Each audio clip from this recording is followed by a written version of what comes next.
दहीसर विधानसभा में राष्ट्रवादी कांग्रेस पार्टी हिंदी भाषी सेल मुंबई अध्यक्ष मनीष दुबे द्वारा आयोजित मुंबई में हिंदी भाषियों का स्थान कार्यक्रम में मुख्य अतिथि के रूप में उपस्थित जयंत पाटिल ने कहा कि भाजपा दूसरी पार्टी के नेताओं और उनके नाम एवं सिंबल की चोरी करके अपनी सरकार बनाई है। भाजपा को एमएमआर रीजन में महानगर पालिका के चुनाव में हार का बड़ा डर सता रहा है। यही कारण है कि मुंबई सहित आसपास के सभी महानगर पालिकाओं के चुनाव 2 साल से भाजपा सरकार जानबूझकर नहीं करवा रही है। आम जनता में भाजपा के प्रति भारी आक्रोश व्याप्त है। उन्होंने कहा कि देश में महंगाई से जनता त्रस्त है, लेकिन भाजपा के नेता चुनाव प्रचार में मस्त है। चुनाव देखकर पीएम मोदी ने गैस सिलेंडर का दाम 200 रुपए कम किया है। चुनाव खत्म होते ही वह 400 रुपए बढ़ा देंगे। ऐसा आरोप भी जयंत पाटिल ने भाजपा पर लगाया है। आम जनता गेहूं, चावल, दाल जैसे रोजाना के घरेलू सामानों पर भी जीएसटी टैक्स 18% देने पर मजबूर है। जयंत पाटिल ने कहा कि जब महाराष्ट्र में हमारी सरकार थी, मैं वित्त मंत्री था, तो 200 रुपए कीमत वाले सामानों को टैक्स फ्री किया था ताकि आम जनता पर महंगाई का बोझ ना पड़े। लेकिन भाजपा सरकार गरीबों से भी टैक्स वसूली करके अपनी तिजोरी भर रही है। एनसीपी मुंबई हिंदी भाषी सेल के मुंबई अध्यक्ष मनीष दुबे ने दहीसर बोरीवली में रेलवे के किनारे बसी 50 वर्ष से अधिक पुराने हजारों घरों को तोड़ने हेतु रेलवे द्वारा भेजी गई नोटिस पर सवाल उठाया। उन्होंने कहा, सबको शिफ्टिंग देने के बाद ही घरों को तोड़ने की बात कही। गणपत पाटिल नगर के सैकड़ों झोपड़ों पर की गई तोड़क कार्रवाई को गलत बताया। मनीष दुबे ने अपने भाषण में कहा कि भाजपा उत्तर भारतीय समाज को सिर्फ वोट बैंक के रूप में इस्तेमाल करती है। एनसीपी नेता शरद पवार के सरकार में सबसे अधिक उत्तर भारतीय मंत्री और विधायक बने थे। इस कार्यक्रम में उत्तर भारतीय समाज के नेता एवं पूर्व सांसद रमेश दुबे, समाज सेवक डॉक्टर राधे श्याम तिवारी, उद्योगपति राजेंद्र सिंह, शिक्षाविद हृदय नारायण मिश्रा, मुंबई एनसीपी अध्यक्ष राखी जाधव सहित भारी संख्या में एनसीपी के नेता एवं पदाधिकारी कार्यकर्ता उपस्थित थे। हिंदी भाषियों के प्रोग्राम में आए हैं, क्या कहना चाहेंगे? हिंदी भाषी मुंबई में रहने वाले जो लोग हैं, हमारे राष्ट्रवादी कांग्रेस के हिंदी भाषा सेल है, हमारे मनीष दुबे जी उनके प्रमुख हैं और उनके माध्यम से हमारा प्रयास है कि ज़्यादा से ज़्यादा हिंदी भाषिक लोग हमसे हमारी पार्टी से जुड़े, और इसीलिए आज यहाँ पे उनका सम्मेलन रखा था।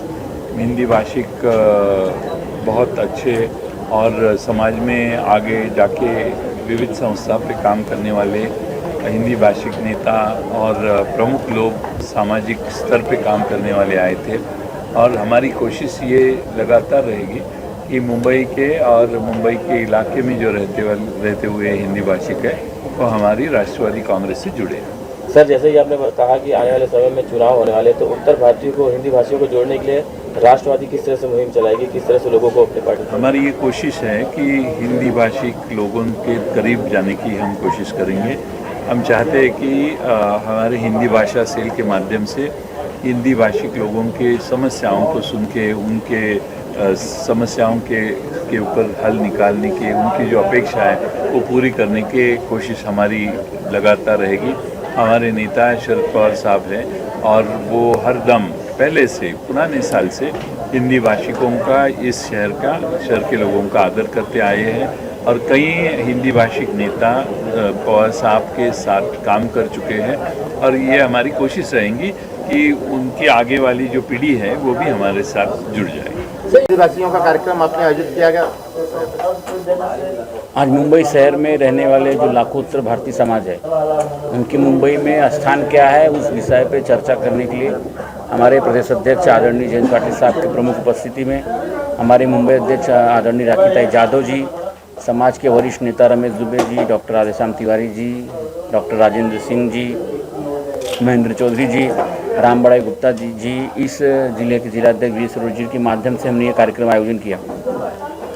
कार्यक्रम आयोजन का हमारा मेन उद्देश्य ये था कि 1990 से 2019 तक जो उत्तर भारतीय समाज एक समय महानगर पालिका और विधानसभा में 5-5, 6-6 विधायक, सांसद रहते थे, आज मुंबई शहर में हम लोग एकदम नगण्य स्थिति में हो गए। उसके कारण क्या है, उसकी वजह क्या है, उस वजह पे चर्चा करने के लिए हमने यहाँ पे एक कार्यक्रम का आयोजन किया था।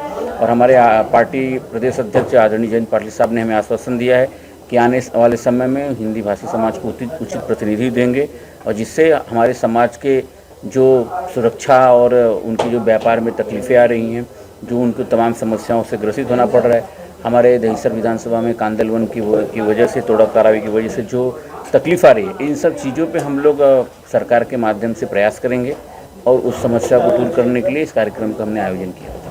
उत्तर भारतीयों को वोट बैंक के रूप में यूज किया जाता है और समय आने पर उन्हें टिकट नहीं दिया जाता है, ऐसे भी आरोप लगते हैं। इस पर आपकी क्या?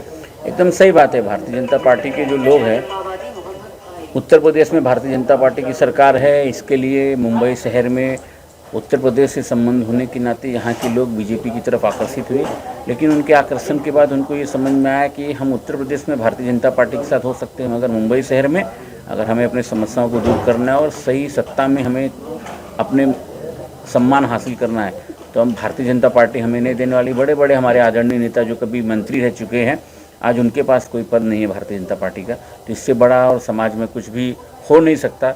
मैं उन सभी नेताओं से मेरी विनती है कि आप एक बार फिर विचार कीजिए। आपके साथ पूरा समाज खड़ा है, आप जिधर खड़े होंगे आपके साथ समाज खड़ा रहेगा, लेकिन आप गलत जगह गलत डायरेक्शन में जा रहे हैं क्योंकि उन्हें ही आपकी कदर नहीं है। तो समाज को सोचने पे आपने विवश किया है कि आपके साथ देना चाहिए कि नहीं देना चाहिए। क्या आने वाले